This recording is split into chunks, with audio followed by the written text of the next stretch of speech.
Very good morning बच्चों, मैं प्रदीप आपका स्वागत करता हूं आपके कक्षा 9 के पहली क्लास में। तो कक्षा 9 के पहली क्लास में बच्चों आज हम लोग शुरू करेंगे पहला लेक्चर जो कि है गति। देखिए, जब गति के बारे में बात होती है तो गति का कॉन्सेप्ट कहां से आता है, ये सारी बातों में हम लोग को रुचि लेनी होगी और साथ ही साथ ये भी जानना होगा कि ये फिजिक्स का कॉन्सेप्ट कहां से आता है, फिजिक्स है क्या।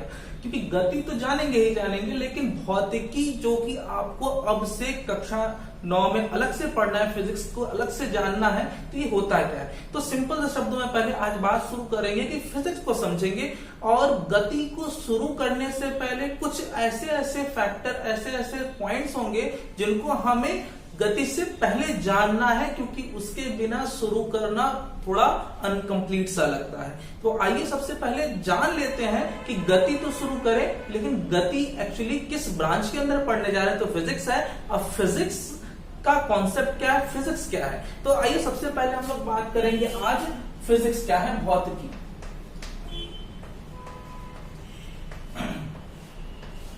तो पहला हमारा टर्म क्या है, भौतिकी होगा। तो बच्चों ध्यान से सुन लीजिएगा और डेफिनेशन, जो भी डेफिनेशंस मैं बोलूंगा उसको आप लिखने की कोशिश भी करिएगा और कुछ मैं बता भी दूंगा।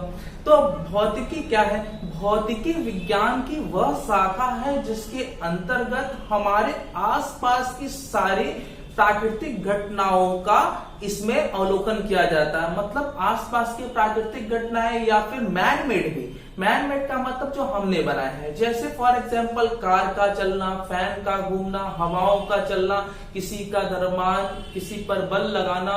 तो ये सारी घटनाएं जो होती हैं, उन सारी घटनाओं को जिसको हम लोग कैलकुलेट कर सकते हैं, गणना कर सकते हैं, ऑब्जर्व कर सकते हैं, ये सारी घटनाएं किसके अंतर्गत आएंगी, भौतिकी के अंतर्गत आती हैं। तो भौतिकी विज्ञान की वह शाखा हो गई जिसके अंतर्गत हमारे आसपास, मतलब हमारे वातावरण में होने वाले सारे घटनाओं का अवलोकन या गणना की जाती है। इसके बारे में हम लोग को भौतिकी के अंदर में जानकारी मिलेगी। इसके बाद हमारे पास नेक्स्ट होती है भौतिक राशियां। भौतिक राशियां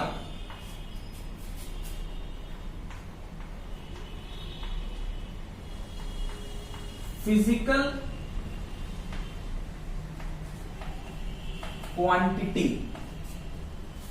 फिजिकल क्वांटिटी, अब बात करते हैं फिजिकल क्वांटिटीज क्या होती है, भौतिक राशियां क्या होती है। जैसे फॉर एग्जांपल अभी मैंने क्या बोला, भौतिक राशियां वह सारी राशियां जिन्हें हम ज्ञात कर सकते हैं, वह सारी राशियां जिन्हें हम ज्ञात कर सकते हैं, मतलब जिन्हें हम कैलकुलेट गणना कर सकते हैं, जिनकी उन सारी राशियों को हम लोग भौतिक राशियां कह सकते हैं।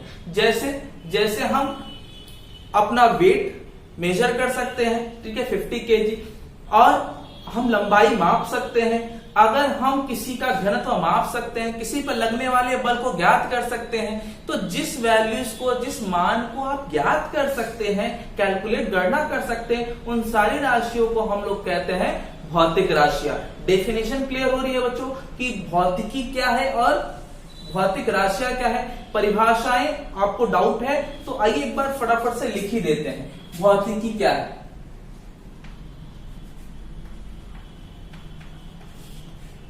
हमारे आसपास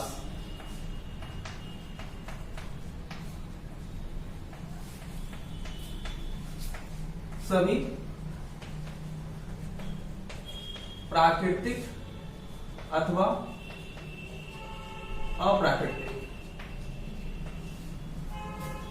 अप्राकृतिक घटनाएं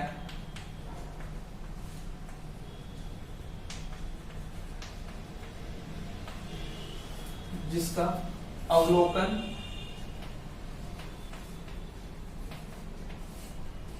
अथवा अध्ययन किया जाता है।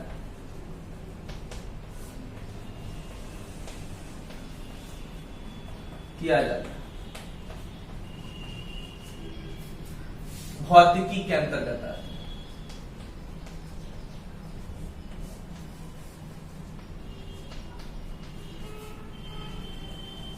ठीक है, तो ये विज्ञान की शाखा हो गई जिसके आधार पर हम अपने आसपास की सारी घटनाओं के बारे में अध्ययन करेंगे। अब बात आती भौतिक राशियां।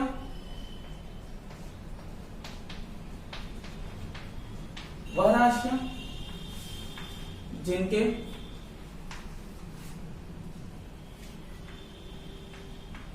परिमाण को ज्ञात किया जा सकता है।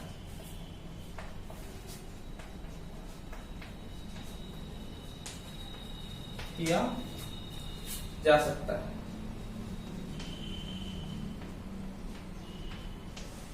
परिमाण को ज्ञात किया जा सकता है अथवा मापन किया जा सकता है।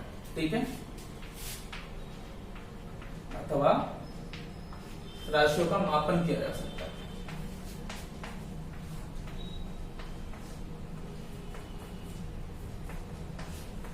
मापन किया जा सकता है, भौतिक राशियां कहलाती है।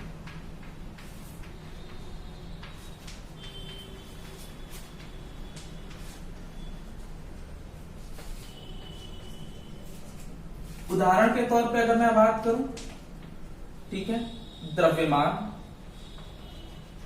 मतलब मास, इसको माप सकते हैं किसमें, केजी में जो हम लोग मापते हैं। बल को माप सकते हैं, ठीक है, न्यूटन में। लंबाई को माप सकते हैं मीटर में, और घनत्व उसको माप सकते हैं किलोग्राम प्रति मीटर क्यूब में।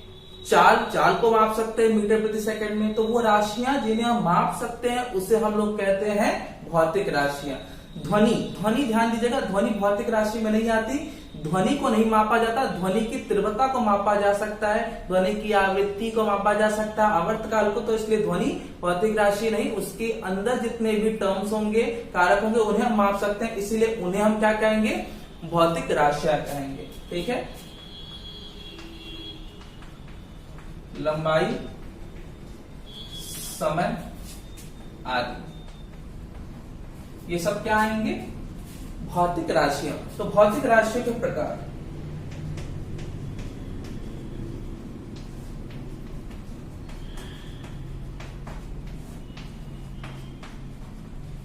भौतिक राशियों के प्रकार। तो भौतिक राशियों के प्रकार के बारे में जब बात करूं तो भौतिक राशियों को दो वर्गों में रखा गया है। ठीक है, इसे दो वर्गों में रखा गया है।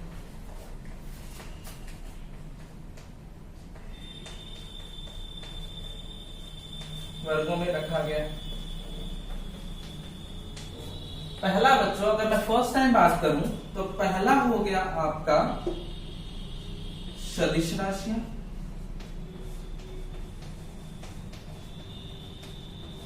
और दूसरा होता है आपका अदिश राशियां। इसको हम लोग कहते हैं वेक्टर क्वांटिटी,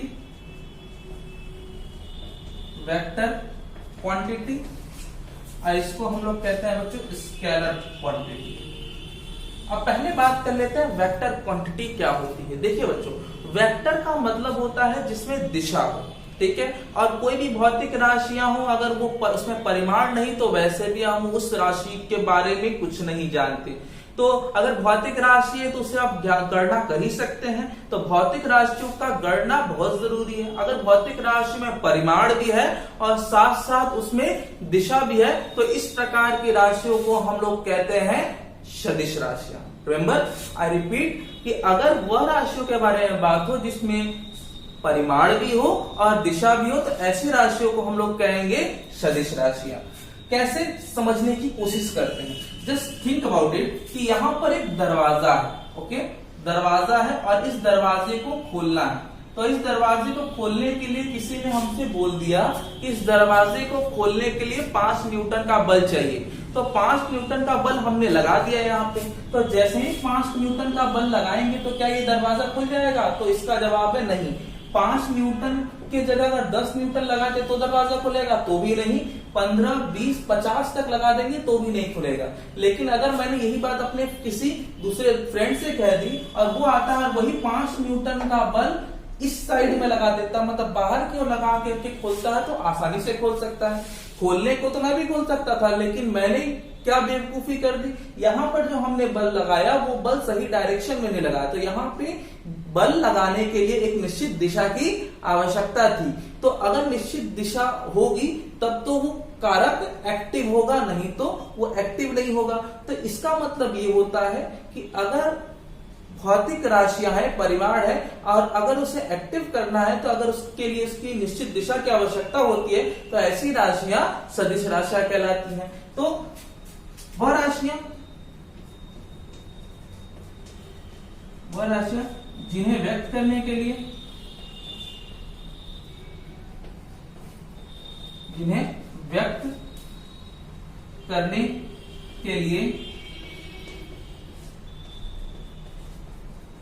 परिमाण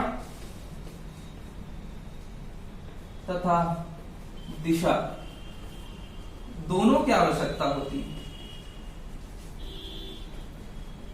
दोनों की आवश्यकता होती है। कौन सी राशियां कहलाएंगी? सदिश राशियां कहलाती है, सदिश राशियां कहलाती है। ठीक है, डेफिनेशन समझ में आ रही है? कैसी कैसी राशियां होंगी तो इसका उदाहरण लिखना होगा। तो उदाहरण के तौर पे आप लिख सकते हैं जैसे विस्थापन, अभी जानेंगे बच्चों विस्थापन के बारे में। विस्थापन, वेग, अभी अभी मैंने बात किया था बल आदि इटीसी।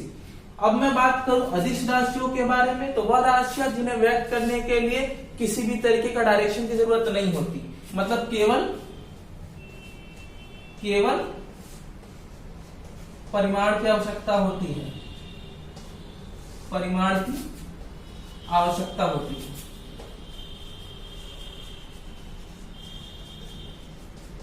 दिशा की नहीं। ठीक है, ऐसी राशियों को हम लोग क्या कहेंगे? ऐसी राशियों को हम लोग कहेंगे अदिश राशियां। एग्जाम्पल के तौर पे अगर मैं बात करूं तो दूरी होता है बच्चों, और फिर उसके बाद द्रव्यमान हो सकता है और चाल आदि, और धीरे धीरे इसको हम लोग समझेंगे। ठीक है, तो दूरी क्या? अगर मुझे दूरी मापनी है तो दूरी कुछ भी ले लीजिए। अगर इसकी लंबाई लेनी है इस पर्टिकुलर चौक की, तो यहां से लेकर के यहां तक अगर मैं इसको यहां से मेजर करूं, यहां पे खड़ा करके मेजर करूं, तो इसकी लंबाई में कोई परिवर्तन नहीं आएगा। लंबाई अगर इसकी 3 सेंटीमीटर तो हर जगह पे 3 सेंटीमीटर हो गई। अगर मैं किसी का वेट चेक करने की कोशिश करूं, अगर इसका वेट 10 ग्राम है तो 10 ग्राम यहां भी होगा, 10 ग्राम कहीं भी मेजर करिए, इसके द्रव्यमान में कोई परिवर्तन नहीं आएगा। द्रव्यमान का मतलब यहाँ पर दिशा नहीं चाहिए, दूरी का मतलब भी आपको दिशा की आवश्यकता नहीं है, और चाल का मतलब भी आपको दिशा की आवश्यकता जहां पे ना हो। ऐसी राशियों को हम अदिश राशियां कहते हैं, जिसमें डायरेक्शन से कोई मतलब ना हो, केवल परिमाण से काम चलता हो। ओके, बात समझ आई? अब ये तो हो गई डिविजन्स की। अब हम लोग बात करेंगे मात्रक।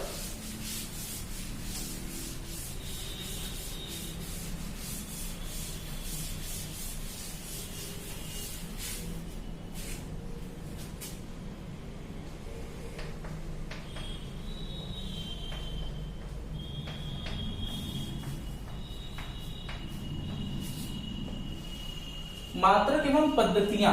अब ये क्या होता है बच्चों? मात्रक, जब हम किसी भौतिक राशि के बारे में बात करते हैं तो भौतिक राशियों को सबसे छोटे पर्टिकुलर यूनिट में मेजर किया जाता है। अब ये छोटा पर्टिकुलर यूनिट क्या होता है? मतलब छोटी इकाई।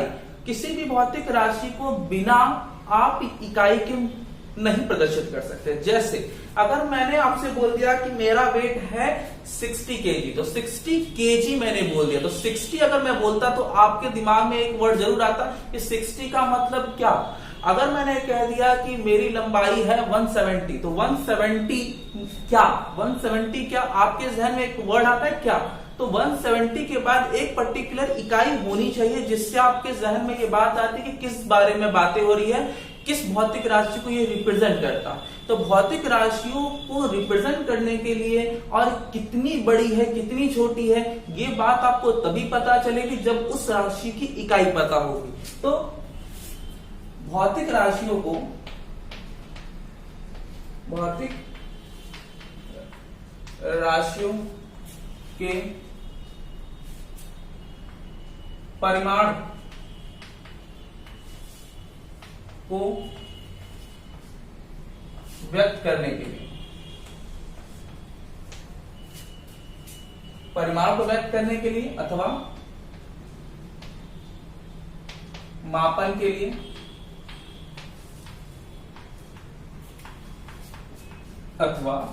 लिए प्रयुक्त की जाने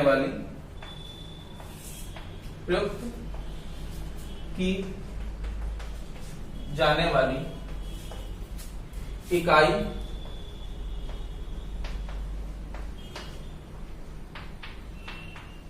मात्रक कहलाती है।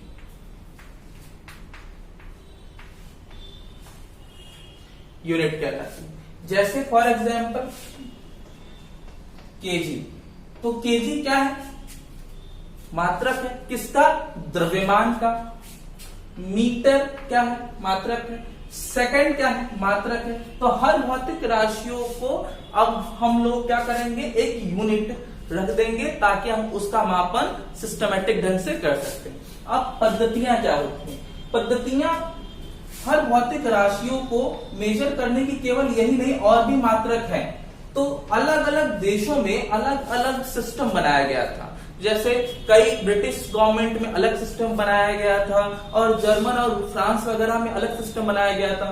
तो अलग अलग सिस्टम को मेजर करने के लिए अलग अलग तरीके दिए गए थे। इससे हम लोग डिफरेंट कंट्रीज में डिफरेंट पैरामीटर लेके चलते थे, मात्रक लेके चलते थे। जैसे पद्धतियां हमारे वर्ल्ड में, विश्व में 3 प्रकार की होती हैं।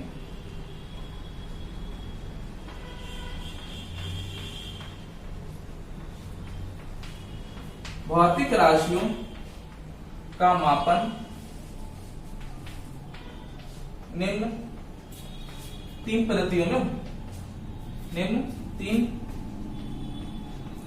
पद्धतियों में किया जाता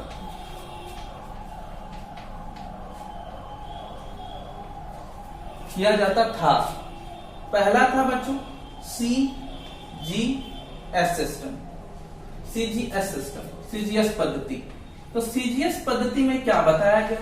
ये पद्धति हमारे कुछ देशों में लागू थी, जिसके अंतर्गत आप C का मतलब सेंटीमीटर समझें। C का मतलब होता है सेंटीमीटर, ओके, सेंटीमीटर। और G का मतलब होता है ग्राम, और S का मतलब होता है सेकंड। इस पद्धति के अंतर्गत लंबाई को सेंटीमीटर में मापा जाता था, द्रव्यमान को ग्राम में, और समय को सेकंड पद्धति में माप करके हम सिस्टम को फॉलो कर सकते हैं। ये कुछ देशों में लागू था। वहीं अगर मैं दूसरे पद्धति के बारे में बात करूं, तो दूसरा पद्धति आपका है MKS पद्धति। MKS पद्धति के अनुसार हमारे यहां लंबाई को मीटर में, द्रव्यमान को किलोग्राम में, और समय को सेकंड में मापा जाता था। ओके, तो लंबाई मीटर में, द्रव्यमान किलोग्राम, और समय सेकंड में। ये पद्धतियां भी काफी देशों में लागू थी। इसके अलावा FPS,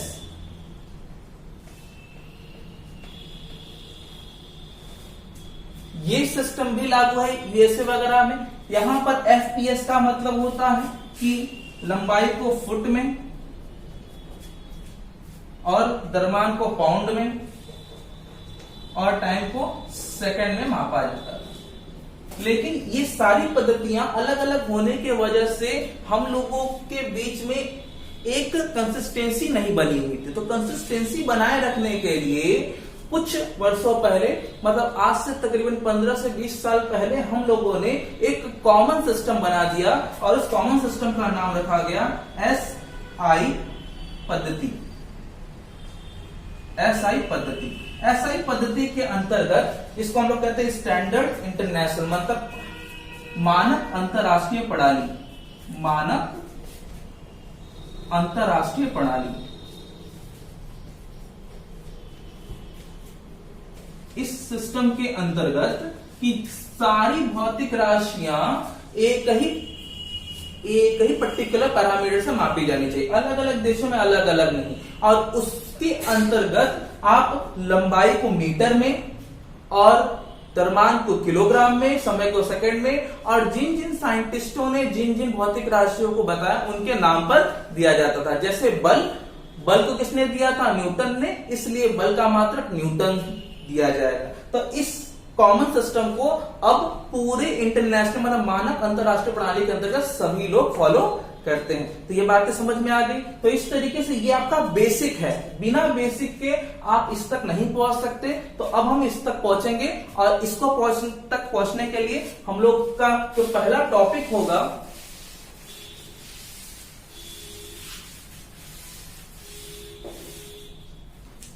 वो होगा यांत्रिकी, मैकेनिक्स। मैकेनिक्स के अंदर ही गति आती है, यांत्रिकी, मैकेनिक्स। आज मैं यांत्रिकी के बारे में थोड़ा बता देता हूं। यांत्रिकी फिजिक्स में एक ऐसा ब्रांच है जिसके अंतर्गत वस्तु की गति के बारे में चर्चा होती है। और गति क्या होती है, गति के बारे में भी बात कर लेते हैं। पहले देखिए,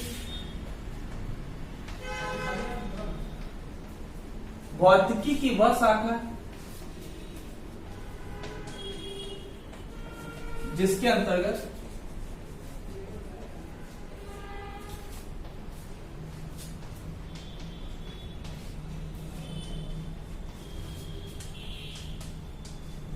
गति के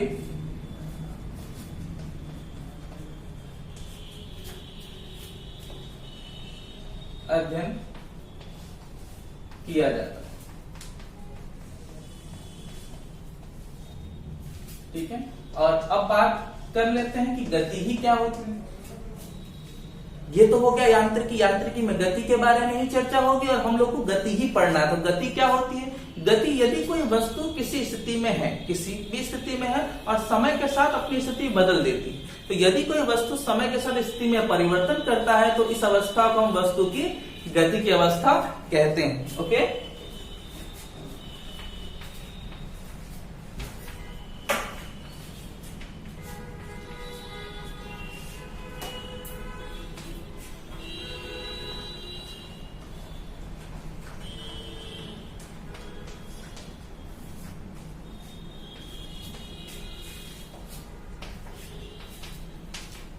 समय के सापेक्ष परिवर्तन होता है, तब इसे वस्तु की गति की अवस्था कहते हैं। ठीक है, तो बाकी ये आज आपने स्टार्ट कर दिया गति, तो गति के बारे में और भी बातें होंगी। गति से क्या क्या चीजें देखने को मिलती है, उसके लिए आपको बने रहना है। अब अगले लेक्चर का वेट करिए।